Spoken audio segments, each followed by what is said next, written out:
మన గుంతకల్లు న్యూస్ కి స్వాగతం.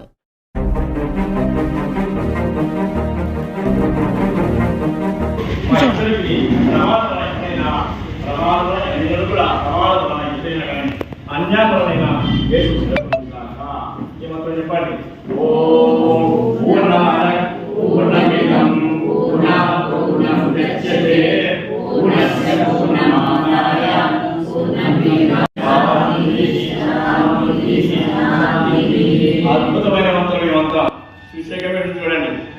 అది పూర్ణమిదం, అది అనగా కనిపించని ఆ అనంతము పూర్ణమైనది. అలాగే కనిపించే ఇది అనగా ఈ అనంత విశ్వం కూడా కనిపించే ఈ పూర్ణము బహిర్గతమవుతుంది కనుక పూర్ణం నుంచి పూర్ణాన్ని తీసివేసిన చివరికి పూర్ణమే మిగులుతుంది.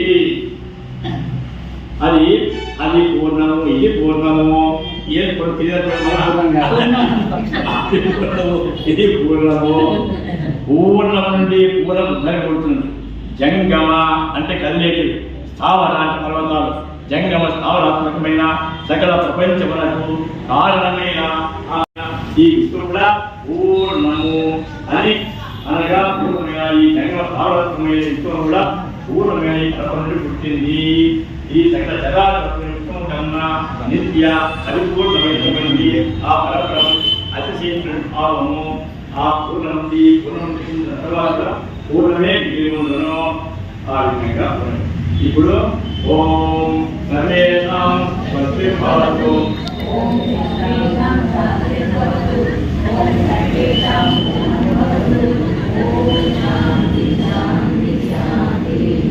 శంభో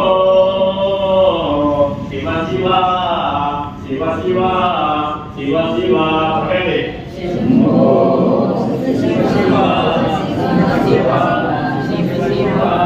నారాయణ నారాయణ నారాయణ ఓం నారాయణ నారాయణ నారాయణ ఓం. నా పేరు మీకు అందరికీ తెలిసే ఉంటుంది.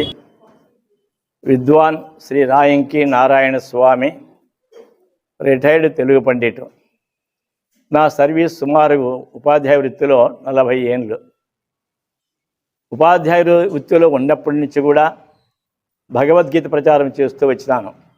ఏ పల్లెలో ఉద్యోగం చేసినా ఆ పల్లెలో కూడా అక్కడ గీతాయజ్ఞాలు చేసినాం. ప్రతి ఏకాదశికి చేసినాం పల్లెల్లో కూడా. ఇక్కడ చాబాల అనే గ్రామం ఉంది. ఆ చాబాల గ్రామంలో 11 సంవత్సరాలు పనిచేసినాం.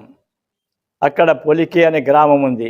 ధర్మపురి, జనార్దనపల్లి, వేల్పుమడుగు, ఉరవకొండ, ఓతూరు ఈ పల్లెలన్నీ భగవద్గీత ప్రచారం చేసుకుంటూ పోయినాం. విడపనకల్ హై స్కూల్లో ఆడ 10 ఏళ్ళు పనిచేసినాం. అక్కడ కూడా భగవద్గీత ప్రచారాలు బాగా యజ్ఞాలని చేసినాం. తర్వాత దర్గా ఉన్నూరు గ్రామములో, ఆ గ్రామములో ప్రతిరోజు గీతాయజ్ఞములే ఆడ. ఆ గ్రామంలో అక్కడ 4 ఏళ్ళు పనిచేసినాం. అక్కడ ఎక్కడి పోయినా భగవద్గీతను ప్రచారం చేస్తూ దాన్ని వ్యాప్తి చేస్తూ వెళుతూ ఉన్నామన్నమాట. ఉరవకొండ గర్ల్స్ హై స్కూల్లో 4 సంవత్సరాలు. అక్కడ కూడా అంతా ఆడపిల్లల స్కూల్ అది నాకు. ఆ స్కూల్లో కూడా భగవద్గీత పారాయణ యజ్ఞములు. ఉరవకొండ పట్టణంలో మార్కండేశ్వర దేవాలయంలో ప్రతిరోజు స్కూల్ అయిపోయిన వెంటనే అక్కడ 2 గంటల సేపు రమణ చేసి మళ్ళీ రాత్రి గుంటకల్లికి వచ్చేవాడిని. ఈ విధంగా జరుగుతూ ఉండేదన్నమాట. మార్కండ స్వామి దేవాలయంలో విచిత్ర సంఘటన జరిగింది. ఆ దేవాలయ కమిటీ వాళ్ళు డబ్బులు ఎవరికో ఇచ్చి పోగొట్టుకున్నారన్నమాట. ఆ కమిటీ సభ్యుడు వచ్చి, స్వామి మా గతి ఇట్లయిపోయింది, దినా భగవద్గీత చెప్పి మా డబ్బులన్నీ పోయినాయి అంటే, ఏం పోలేనైనా రేపు నెల ఏకాదశి వస్తుంది, గీతాపారాయణ చేస్తాను, ఆ డబ్బులు వస్తాయిలే అని చెప్పినాను. చేసినాము. 1 నెలకి ఆ డబ్బులు తీసుకొచ్చి ఇచ్చిపోయినాడు. ఆ దేవాలయం మొత్తము కొత్తగా తయారైపోయింది. ఇప్పుడు అటువంటి అద్భుతములు ఎన్నో భగవద్గీతలో జరిగినాయి. భాగవతం నేను చదువుతున్నాను పిల్లలకి. కానీ మన గుంతకల్లు పట్టణంలో కూడా భాగవతాన్ని ఎందుకు మనము సంకల్పం చేసుకోకూడదని ఉద్దేశం చేత మిత్రులను కొంతమంది అడిగితే, మాకు అవి చదివేకి రాస్తారు, ఎట్లా ఏం కథ అంటే, బుక్కులు ఎప్పుడు చదవాలో మేమేం కథ అండి. ఆయన కొనుక్కున్నారు. మా కాకల రవీంద్రనాథ్, మా సంద్ర నారాయణ స్వామి, ఇంకా భాస్కర, తర్వాత పూజారి వస్కేరప్ప, తర్వాత మా రాము ఇక్కడ ఉన్నాడు, ఆ రాము ఈ అబ్బాయి, వీళ్ళంతా కూడా తీసుకున్నారు. మన తర్వాత దాని గురించి కొంత చెప్పాలికల్లా మా వేమల కుసుమ, తర్వాత విజయమాడి శెట్టి, తర్వాత నాగలక్ష్మి, మళ్ళా రైల్వే రాధమ్మ, వీళ్ళందరూ కూడా తీసుకున్నారు. మళ్ళీ మా దేవకి, మా జయంతి, వాణి వాళ్ళందరూ తీసుకున్నారన్నమాట. ఇట్లా దాదాపు 20-25 మందికి భాగవత పుస్తకాలు వచ్చినాయి. ఇప్పుడే మా సత్యవతి ప్రొద్దున్నే చెప్పింది, స్వామి నాకు కూడా పుస్తకాలు వస్తున్నాయి, రేపు తెస్తున్నాడు మా బాబు అని చెప్పింది అన్నమాట.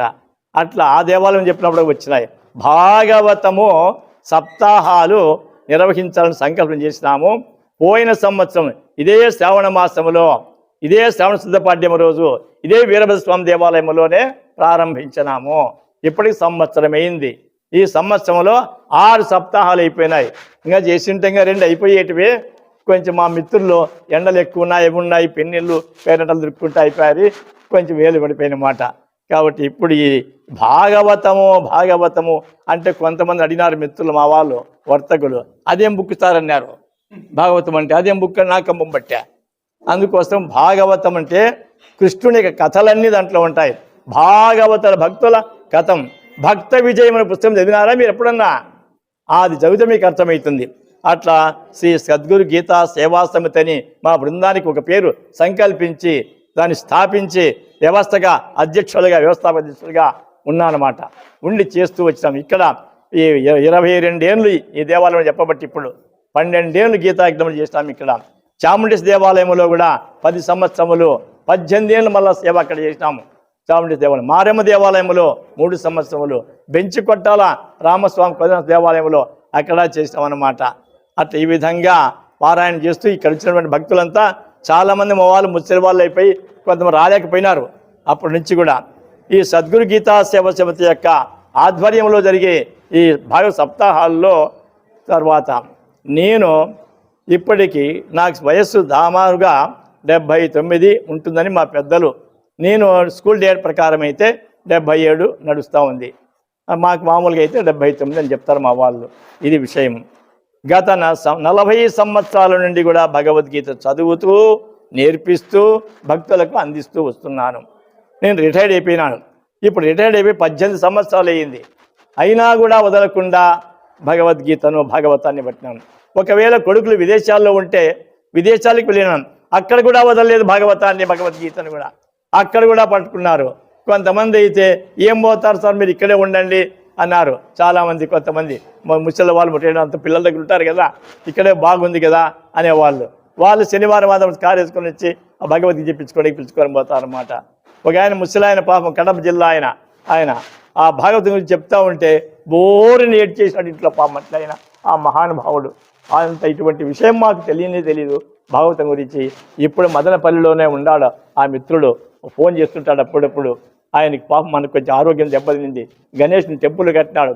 సార్ మీరు ఎప్పుడు వస్తారు భాగవత సప్తాహం? మాకు పుస్తకాలు కొనుకొచ్చుకున్నాను సార్, సప్తాహం మీరు అందరు రాండి, ఇక్కడ మీకు రూములు కట్టించాను, వసతులు ఉన్నాయి, అన్నీ చేసినానని చెప్పి చాలా బాధపడుతున్నాడు అన్నమాట. ఆయన చూడండి, రిటైర్డ్ బ్యాంక్ ఎంప్లాయీ అయినా, స్టేట్ బ్యాంక్ అయినా చూడండి, ఇట్లా ఎందరెందరో పిలుస్తున్నారు. ఇక బెంగళూరుకి వెళితే ఊలపల్లి సాంబశివరావు సార్ అని గొప్ప మహానుభావుడు 73 దేశాల్లో భాగవత సప్తాహాలు జరిపిస్తున్నాడు అన్నమాట. ఆయన 73 దేశాల్లో ఆ మహానుభావుడు. అందరూ యూట్యూబ్లో కాకుండా ఆయన సపరేట్గా సెల్లోనూ కూడా మనకు భాగవతానంతా 12 స్కందాలు పెట్టినాడు. బెంగళూరులో ఆయన ఇంటికి వెళ్ళినాను, ఆయన పాపం నమస్కారం చేసుకున్నాను అనమాట. ఆయన నాకు నమస్కారం చేస్తాను, మహానుభావ నువ్వు నాకేది నమస్కారం చేస్తావు, మేము చూడాలని వచ్చాను అన్నాను. నిన్న ఫోటోలు పంపినాను, 2 చేతులు నమస్కారం పెట్టాడు అనమాట. భాగవతం చదివిస్తున్నాను, నేర్పిస్తున్నాను, పలికిస్తున్నాను అంటే ఎంత సంతోషం మండిపోయినాడు అనమాట. ఆయన నాకు 2 రామాయణ పుస్తకాలు ఇచ్చానమాట. ఆయన అట్లా గుంతకల్లో మొట్టమొదట శ్రీ వీరభద్ర స్వామి దేవాలయంలోను, తర్వాత రెండవది మారెమ్మ దేవాలయంలో అంటే 24/9/23 మారెమ్మ దేవాలయంలో భాద్రపద మాసంలో చేసినాం. ఇక శ్రావణ మాసంలో చేసినాం. 1/17/23లో 2/12/23లో కార్తీక మాసంలో శ్రీ కోదండస్వామి దేవాలయం బెంచి కొట్టాల్లో చేసినాం. 31/1/24 పుష్యమాసం శ్రీ రుక్మిణి పరమేశ్వర దేవాలయంలో భాగవత సప్తాహం చేసినాం. 11/7/24 ఆషాఢ మాసం శ్రీ లక్ష్మీ చెన్నకేశ్వర స్వామి దేవాలయంలో ఇక్కడ మనల్ని చేసినాం. ఈరోజు 6/5 తారీఖు అయినటువంటి 2024లో శ్రావణ మాసంలో వీరభద్ర దేవాలయంలో ఈ 6వ సప్తాహం జరుగుతూ ఉంది. ఇంకా 7వ సప్తాహం దగ్గరలోనే తొందరలోనే డేట్ ఫిక్స్ చేసినాడు. నేను కొంచెం రెస్ట్ తీసుకొని చెప్తానప్ప. శ్రీ దత్తాత్రేయ స్వామి దేవాలయంలో జరగబోతుంది నెక్స్ట్ సప్తాహం. ఈ విధంగా భాగవతాన్ని మీరు వింటూ చదువుతూ దీన్ని కూడా మీ భక్తులకు మీ స్నేహితులకు ప్రచారం చేస్తూ వస్తే చాలా మంచిది. ఇప్పుడు దాదాపుగా గీతాయజ్ఞములు 175 అయినాయన్నమాట. గీతాపారాయణ 40 ఏళ్ళు భగవద్గీత జయంతి ఉత్సవాలు, మళ్ళా 135 భావయుక్తంగా పారాయణ యజ్ఞములు అన్ని పల్లెల్లో కూడా కలిపి 175 అయినాయి. తర్వాత హవన యజ్ఞములు, హోమములు భగవద్గీతవి 9 చేస్తాం. అవి కూడా హోమయజ్ఞాలు. రైల్వేలో వివినగర్ కాలనీలో మా రాధమ్మ వచ్చిండమన్న వేణుగోపాల్ తీసి ఆయన వాళ్ళ ఇంట్లో ఉదయం 6 గంటల నుంచి సాయంకాలం 6 గంటల వరకు భోజనం లేదు, నీళ్లు లేవు. మొత్తం 18 అధ్యాయాలు చదివి హోమయజ్ఞం చేసినాం అక్కడ. తర్వాత ఇక్కడ ఓతూరు గడియ ఓతూరు ఉంది, అక్కడ ఆంజనేయ స్వామి దేవాలయం, అక్కడ కూడా చేస్తాం. ఆ టీచర్ మన వచ్చాడు అక్కడికి, కృష్ణప్ప సారు. అట్లనే ఎన్నో హవనయజ్ఞాలు కూడా చేసుకున్నాం, మాకు తెలిసినవి. అట్లా చేసుకుంటూ పోతున్నాం అన్నమాట.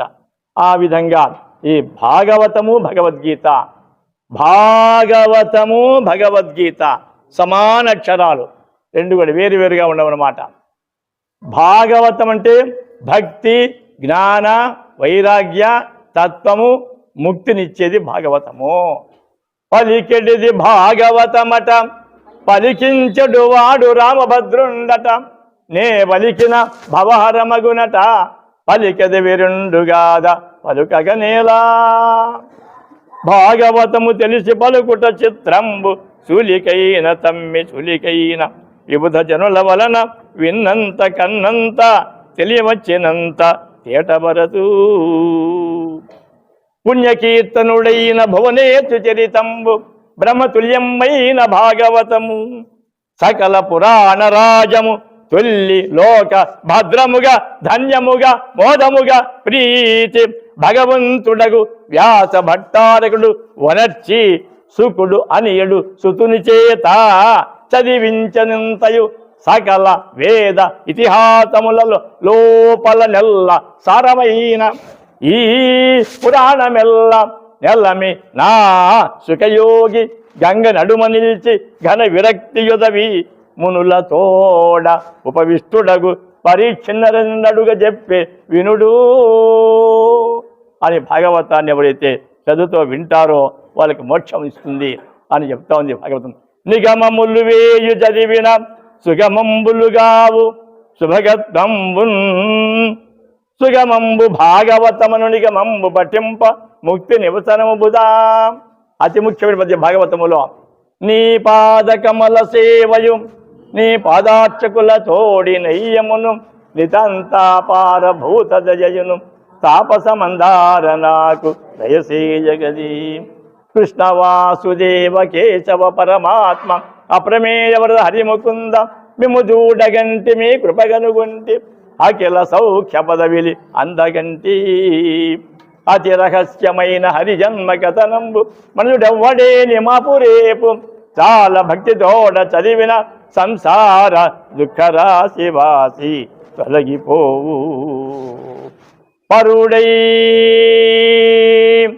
ఈశ్వరుడై మహామకిముడై ప్రదుర్భవ స్థాన సంవరణ క్రీడనుడై త్రిశక్తియుతుడై అంతర్గత జ్యోతి అయి పరమేష్ఠి ప్రముఖ అమరాధిపులకం ప్రాపింపరాకుండ్లు దుస్తర మార్గంబున చేజరిల్లు హరికిం తత్వార్థినై మృక్యదన్, తత్వార్థినై మృక్యదన్. శ్రీమన్నారాయణ శరణు శరణు. హరి ఓం తత్. ఓం శాంతి శరణు. లోకా సమస్త సుఖినో భవంతు, సర్వే జనా సుఖినో భవంతు. ఓం శాంతి శాంతి శాంతి. సర్వం శ్రీకృష్ణార్పణమస్తు. ఓం జై గురుదేవ్. నమో నారాయణ, నమో నారాయణ.